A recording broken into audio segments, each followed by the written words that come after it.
There are almost 6,000 colleges and universities in the United States. And this spring, all of their graduates were treated to, or maybe subjected to, a commencement address. And for most people, the addresses are extremely unmemorable. And they sit there and count the seconds until their diplomas are handed out and they can start the party. That's exactly what happened at my graduation.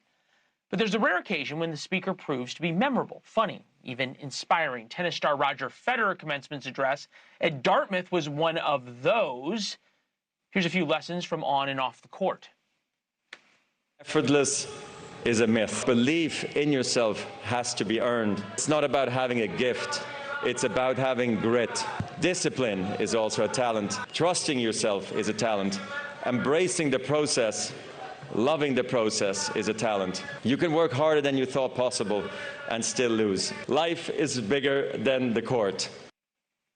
Former professional tennis player, former captain of the U.S. Davis Cup team, Patrick McEnroe, is with us. He also got the memo of Pink Tie Day. Patrick, who knew that Roger Federer, and I'm going to use this term judiciously, is such a role model?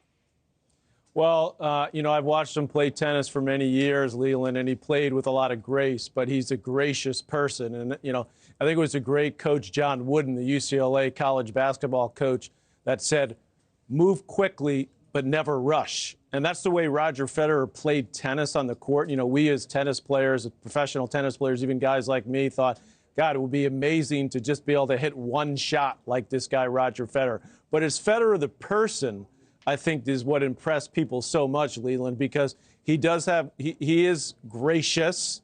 I've never seen him rush in talking to people, and I've been around him many, many times behind the scenes, in front of the cameras. He looks every single person in the eye, and he wants to know about you. It's not just about him. I've been around many great athletes, and it does become a lot about them and who they are, their ego. But Roger Federer, he just kind of walks around. I call it he saunters around. And that's the way he delivered this commencement address. He did it with style. He did it with panache.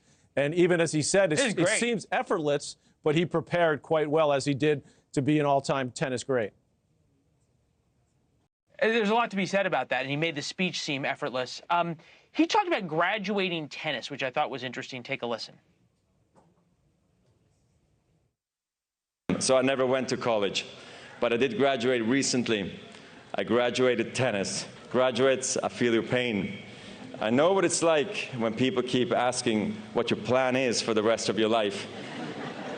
They ask me, now that you are not a professional tennis player, what do you do? I don't know, and it's okay not to know. Look, it's a phenomenal line in so many ways. You think he wrote it himself?